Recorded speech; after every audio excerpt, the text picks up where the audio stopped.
Berjumpa lagi dalam permenungan kita, edisi Sabtu 28 Oktober 2023, Pekan Biasa ke-29. Hari ini, Pesta Santo Simon dan Santo Yudas, Rasul. Bacaan-bacaan liturgi hari ini, bacaan yang pertama dari surat Rasul Paulus kepada jemaat di Efesus, bab 2, ayat 19 sampai 22, dan bacaan Injil dari Injil Lukas bab 6 ayat 12 sampai 19.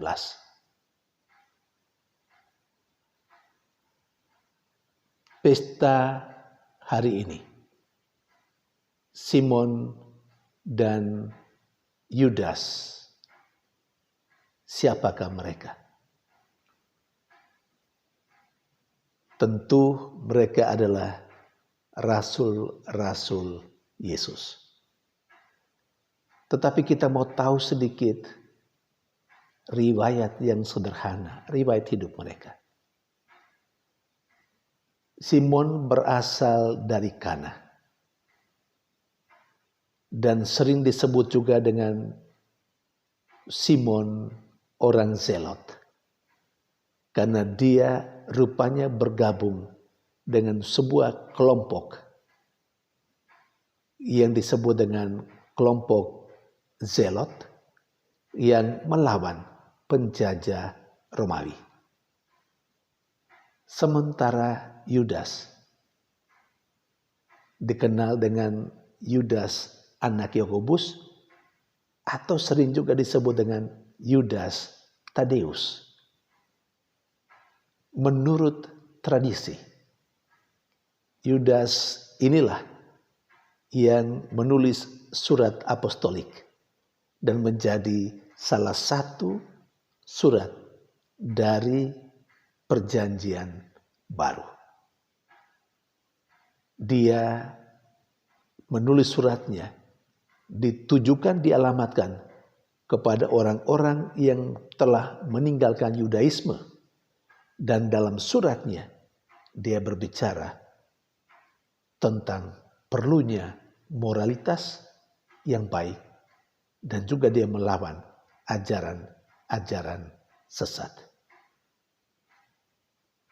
Itu tentang riwayat singkat kedua rasul yang dipestakan dalam gereja Katolik secara liturgis hari ini.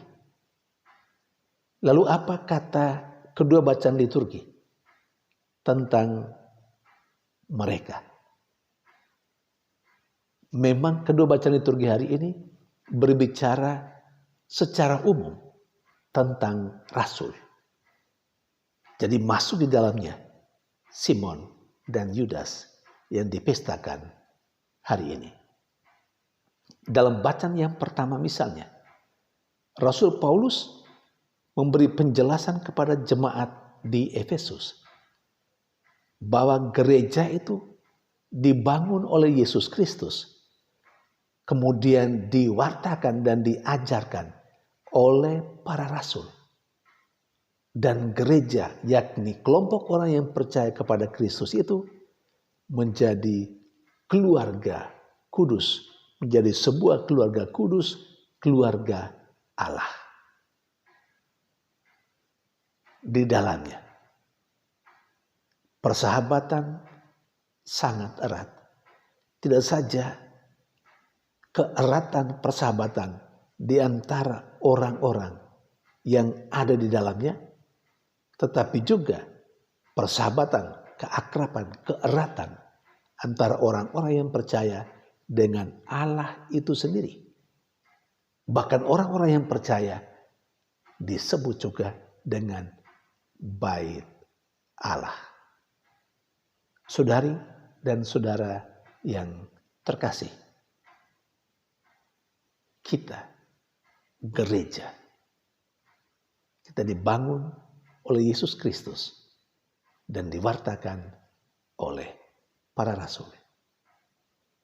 Apa yang diajarkan dalam gereja Katolik seluruhnya sesuai dengan apa yang diajarkan oleh para rasul dahulu kala. Apa yang dihayati dalam gereja Katolik semuanya itu merupakan warisan yang diterima oleh Gereja Katolik sejak zaman para rasul. Maka ada praktek-praktek dalam Gereja Katolik yang mungkin dalam gereja-gereja lain, gereja Kristen, Protestan lain tidak punya. Itu karena kita memang selain mengikuti apa yang ada dalam kitab suci, yang tertulis dalam kitab suci, tapi kita juga percaya kepada tradisi suci. Hal-hal yang sudah dihidupi oleh gereja perdana, sudah dihidupi oleh para rasul dahulu kala. Dan itu yang kita warisi dan yang terus kita hidupi sampai saat ini. Karena itu kiranya pesta hari ini dan menurut bacaan pertama hari ini membuat kita makin kokoh dalam iman akan Kristus yang diajarkan oleh Gereja Katolik. Karena kita mewarisi semua ajaran yang kita warisi dalam Gereja Katolik datangnya dan berasal dari ajaran para rasul dan praktek hidup para rasul itu sendiri. Yang kedua, dalam bacaan Injil ditegaskan di sana, Yesus berdoa semalam suntuk sebelum dia memanggil ke-12 rasulnya dari antara murid-muridnya. Yesus mau tegaskan kepada kita bahwa doa itu adalah hal yang pokok, yang penting dalam kehidupan orang-orang yang percaya. Doa harus mengawali setiap aktivitas, apalagi aktivitas yang berarti, aktivitas yang hebat. Doa sangat dibutuhkan. Doa harus menjadi kehidupan itu sendiri. Doa adalah nafas hidup seorang yang percaya kepada Kristus, mengikuti contoh hidup Yesus Sang Guru. Yang kedua, Yesus memilih ke-12 rasul dari antara murid-muridnya, orang-orang yang biasa mengikuti dia.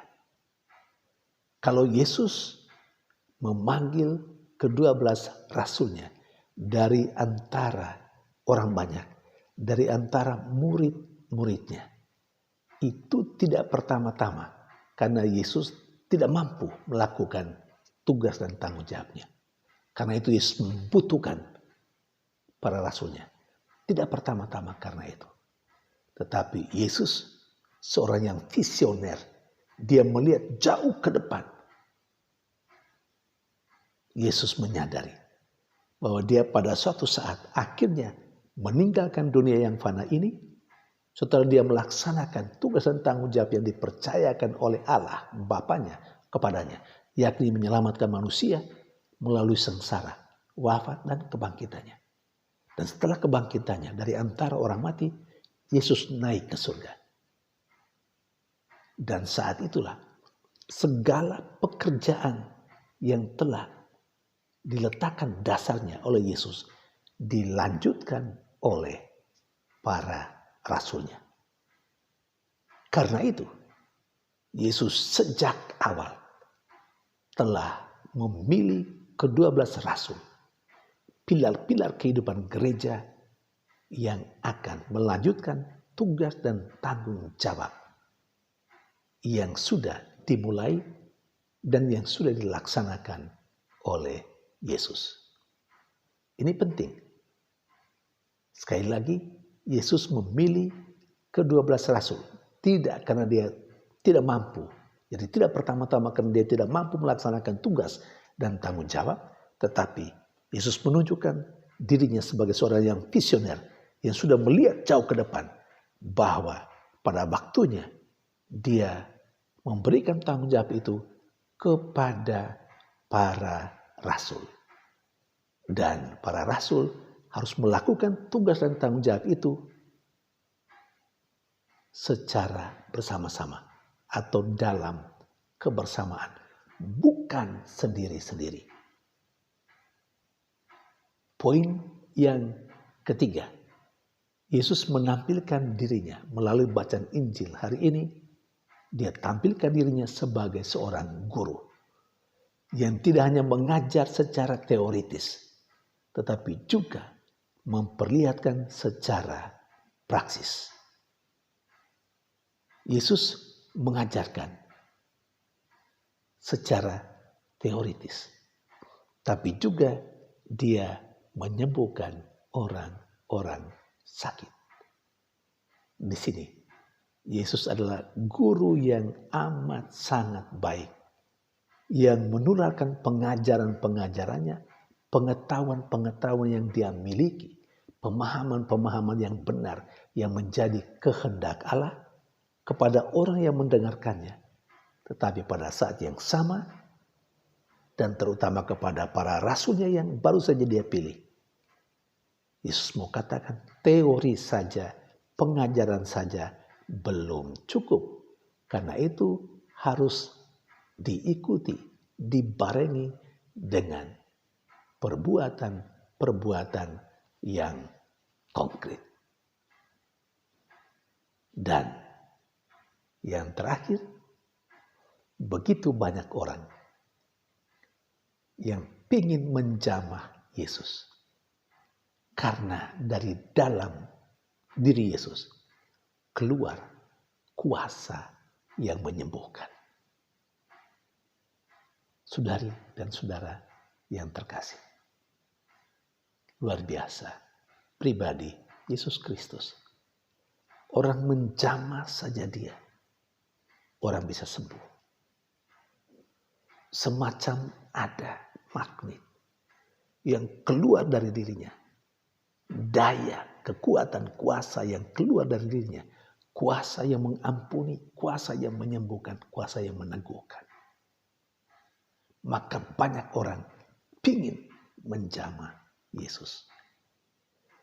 Kita tahu juga pada bagian lain dalam Injil, ada yang sakit. Seorang perempuan yang sakit pendarahan, yang berpikir dalam hatinya, asal ku jamah saja jumpai jubahnya, aku akan sembuh. Dan memang dia sembuh. Karena kuasa penyembuhan keluar dari diri Yesus ketika perempuan itu menjamah jumpai jubahnya. Apakah kita juga memiliki kuasa seperti itu? Dan orang pingin menjamah kita, pingin berjabatan tangan dengan kita, pingin berjumpa dengan kita, pingin berbicara dengan kita, karena merasakan ada kuasa yang menyembuhkan, ada kuasa yang menyegarkan, ada kuasa yang membuat orang lega dan merasa dikuatkan. Dan sedikit kembali kepada bagian awal di mana Yesus memilih para rasulnya dari murid-muridnya, orang banyak yang mengikuti dia.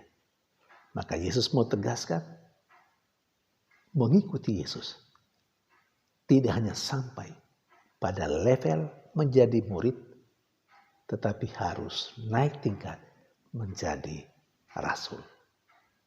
Apakah saya dan Anda sudah pada level menjadi rasul atau masih pada level murid Yesus yang hanya bisa mengekor tanpa inisiatif, tanpa ada upaya dan usaha? Kita terima saja apa kata orang-orang di lingkungan, apa kata pastornya, apa kata korbitnya, apa kata ketua lingkungannya, dan kita ikut. Seorang rasul mengambil inisiatif untuk terlibat secara aktif dalam kehidupan menggereja. Sekali lagi, apakah saya dan Anda sudah sampai pada level itu. Tuhan memberkati.